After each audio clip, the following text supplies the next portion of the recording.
2025 Grade 4 Mathematics Performance Task, Saving to Achieve a Goal. My apologies, the letter for the language arts performance task that got mixed up with the 2024 paper letter, and I uploaded the video later after, but boy, I know you were rushing for your examination this morning, so many of you might have not been able to look at that video, but I'm pretty sure nonetheless you would have been able to do well on your letter. I know you're doing your examinations right now as we speak, and I'm wishing coverage for all the children over Jamaica, and I wish them best on the examination. But here's the thing, I didn't want to rush and put up this one tonight, and you didn't get to do it, and just the same thing with the language arts. Again, I really apologize. So I'm here now putting up this video so that as you come home and you get settled at home, get something to eat, then you can just run on to this video and watch this video. So I know that you're here right now. So let's get into this 2025 grade 4 performance task video. This again is the topic related to the mathematics performance task teacher's activity. Again, no one knows what the paper is, so it's just something that is similar based on what we read and would have come up with, but it is in no way the real examination. All right, so let's get into the introduction of the task. The title of the task is Saving to Achieve a Goal. So it says you're planning to buy a video game that costs $12,000. Your parents agree to let you use your lunch money to save for it. You want to create a saving plan that will help you to reach your goal. You have a few options to save. So for the first option, you can save $150 every school day, or save $600 every week, or save 1,200 every month. So let's move into part one, which are the calculations. If you say 150 every school day from Monday to Friday, how many days will it take you to save $12,000? So what we'll simply do is just to divide 150 into 12, this would say $12,000 into $12,000, and students, be careful, but sometimes we might miss up 12,000 for 1,200, so you have to read carefully, look back over here, and so.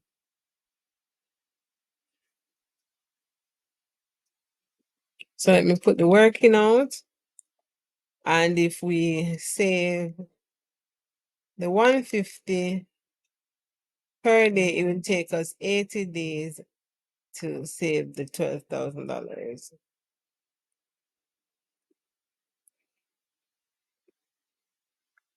Now let's move on to the second question.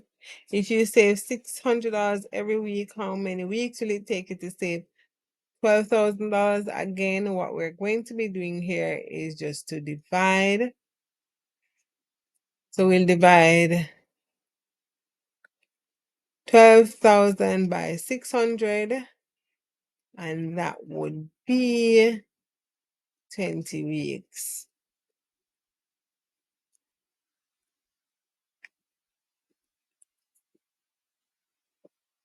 And for the time sake of the video, I'm not going to actually go through and do the working out. I'm urging you to do your working out. Also, for your examinations, you must show your working out as well.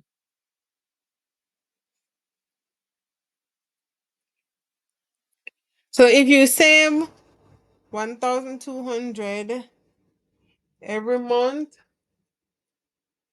how many months will it take you to save $12,000? And this is also another question where we'll just divide 1,200 into 12,000, and that will give us 10 months.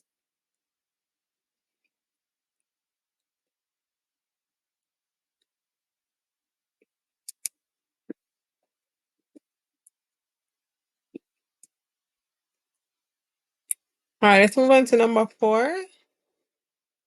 So which saving option helps you to save 12,000 the fastest? And you should show you a calculation. So based on what we've calculated so far,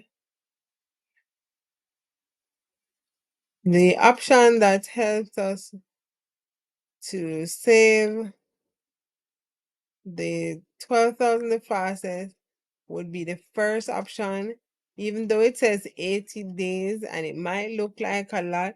When you change 80 days into weeks, that would be 16 weeks, and that would be the fastest option.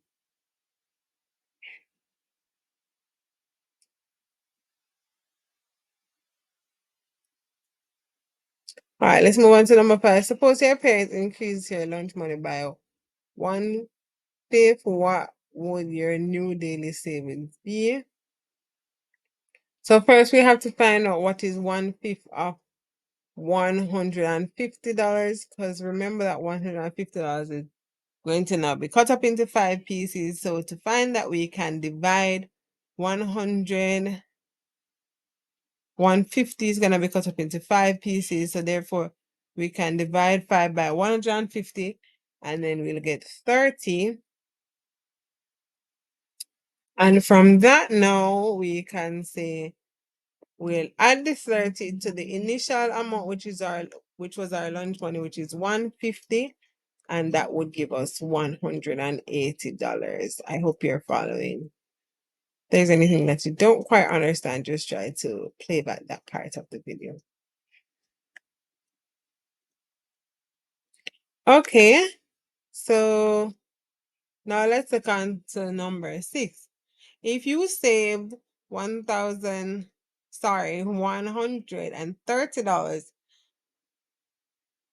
0.75 or $130.75 each day for 5 days, how much would you save in total for a week? And you should round your final answer to the nearest dollar.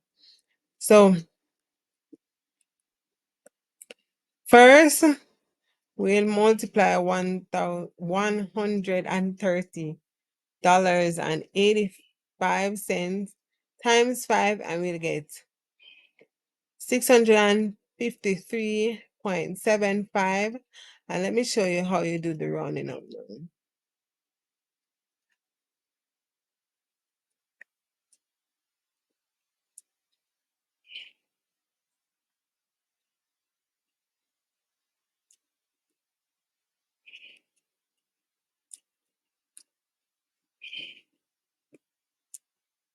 All right, so remember, when you're doing any form of rounding, you're looking at the digit next to the number you're going to round it up to. So you're running up to the nearest dollar, which is in the ones place. I'm going to get a different color so I can show you.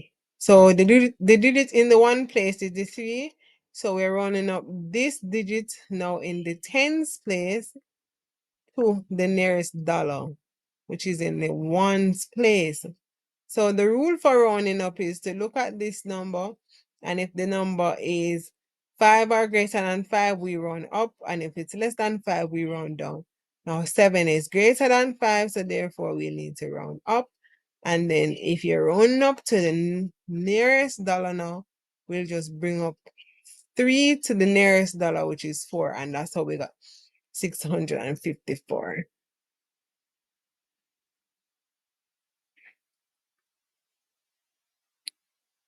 All right, so now let's move on to number 7. It says if you saved $470.60 each week, how many weeks would it take to save at least $12,000? And you round your answer to the nearest whole number.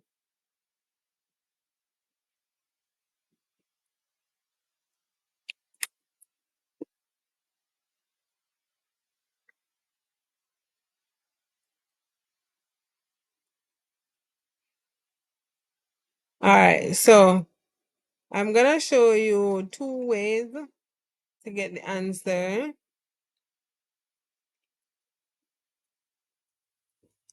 So the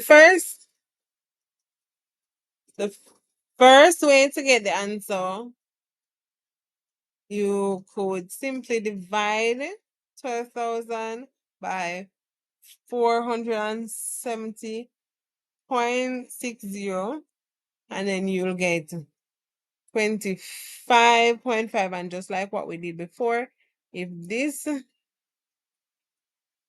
number in the 10 place is greater than 5, then we'll round up to 26, and that's how we got the answer there.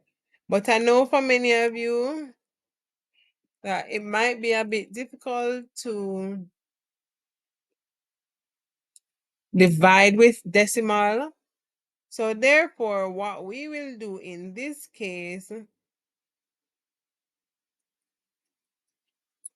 is to do another problem solving strategy, which is our guess and check method, right? So we're just guessing how many weeks, and then we multiply it by the amount and we check our answer, right? So we can put the headings to be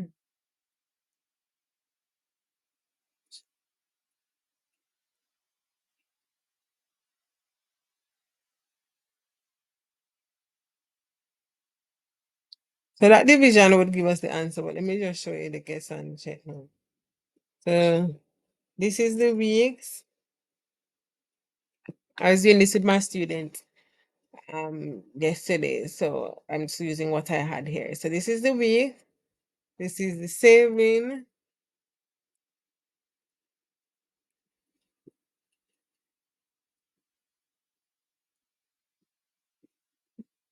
and this would be the total. You can just use simple headings. So this would be the total. So let me show you how it works now. So we'll guess 20 weeks to be the number of weeks, and then we know the saving is 470.60 for every week. But then now we multiply the 20 times the 470.60, and then we get 9,412, which is not 12,000, so we know that's not the answer. But we know that now we need to go up instead of going down. So we'll just try 25 now. And then we can do 25 multiplied by 470.60, and that would be 11,765, which is not quite 12,000 as yet. So therefore, that would not be the correct answer. So now we know that we need to go a little bit more, and we can try 26, because we might not try 25.5, but let's try 26. And then we multiply 26 by 470.60, and that would give us 12,235.6. Now that's a little bit more than the 12,000. So now we know that it's somewhere between 25 and 26 weeks. And therefore we can say 25.5 and then multiply that by 470. And then we 470.60, and then we will get 12,000.3, which is much closer to 12,000. So we can say 25.5 weeks, and there we'll just know that we run it over to 26 weeks, just like what we did with the rounding up here. So therefore, that would be your answer for number 7. Now, I don't expect them to give you anything as challenges like this in PEP, but it's just to give you an idea of what you would do if something were to ever look like this special. All right. This is a little bit more for grade 4, but nonetheless, we put questions that are challenging in these papers just to get you into the frame of mind of what something like this question would require you to do. All right, now let's move on to part 2, which is the reasoning and explanation for the saving option. So number 8 says, suppose you sometimes forget to save on one of the weekdays. How will that affect option 1, and to explain how saving every day plays a role in your saving plan?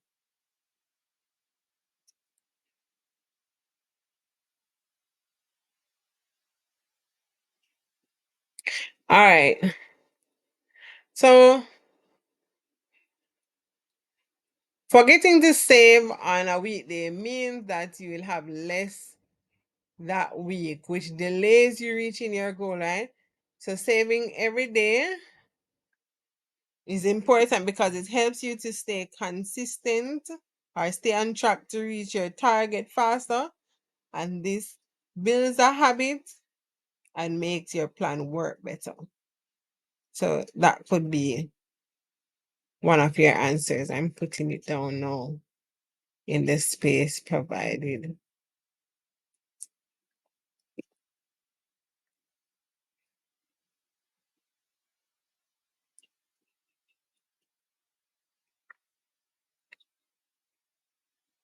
So let me read it again. Suppose you forget to save on one of the days, how will that affect your option, and explain how saving every day plays a role in your saving plan. So forgetting to save on a weekday means that I will save less that week, which delays reaching my goal. Saving every day is important because it helps me stay on track and reach my target faster. Consistency builds a habit and makes my plan work better. And consistency is just meaning to follow through with something day after day or over a period of time. It comes from the word consistent.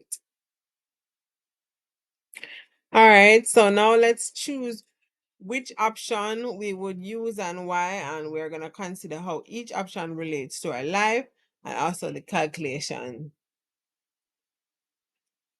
This should be 150 days on error.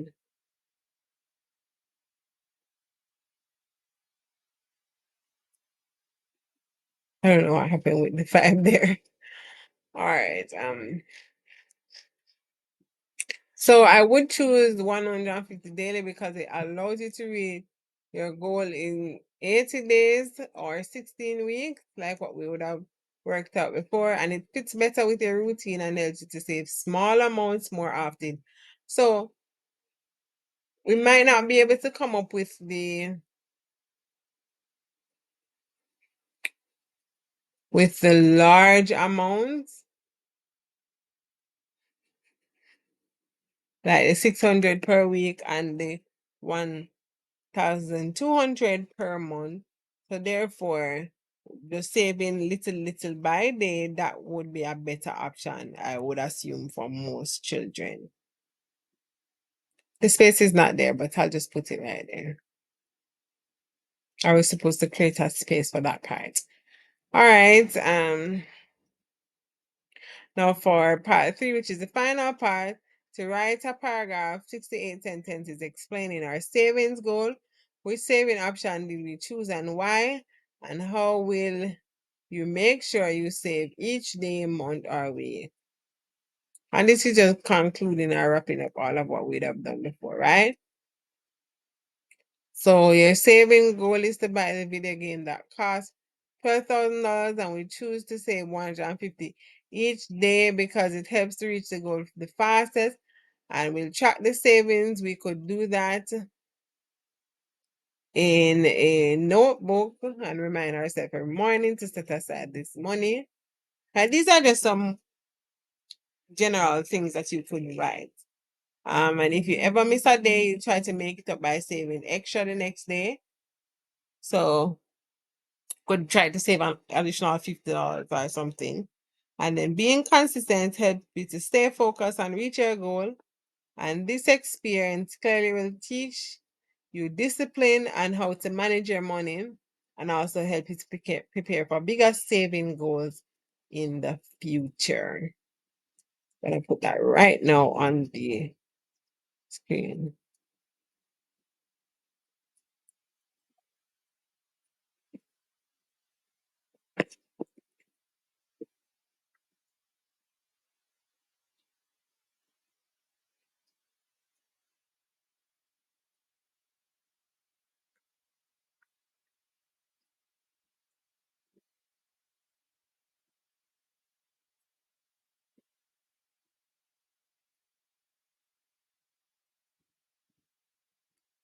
So I had some other parts in like a paper that I reviewed.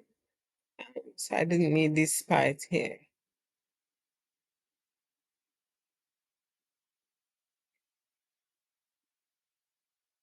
Didn't necessarily need this part here. All right. So my saving goal said asks is what your saving goal. So my saving goal is to buy a video game that costs $12,000. That answers that first part.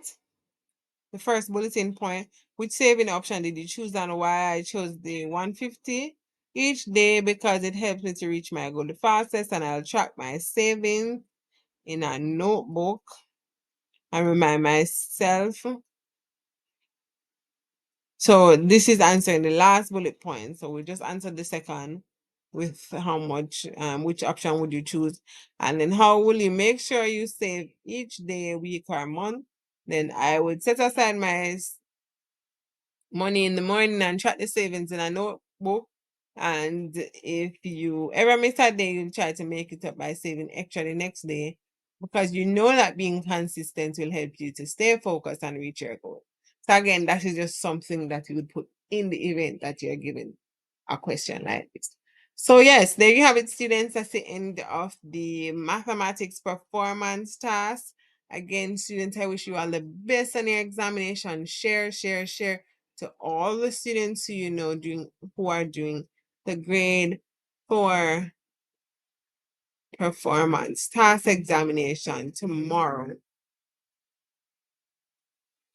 And remember to read the question. If you need to draw a diagram to answer the question, that is also a problem solving strategy. You can guess and check, use tables, look for patterns. All of those will help you to plan out your problems. Then you carry out that plan, which is actually just doing that, which you said you were going to do, to draw the diagram, do the table, and then use that to answer the questions. And students, I urge you to look over after every question that you've answered, because one thing we know about the performance task, all of the questions are related, and you don't want to make a mistake on the first answer and bring that down into the second, third, fourth, because that is going to create a whole host of problems, right? So look over, stay calm, don't watch anyone who is doing their test, who is rushing, putting their heads on their desk. Just do your own thing, take your time, read through, and that should be sufficient. All right, bye everyone. Thanks for watching. Remember to like the video, subscribe to the channel, and hit that notification bell.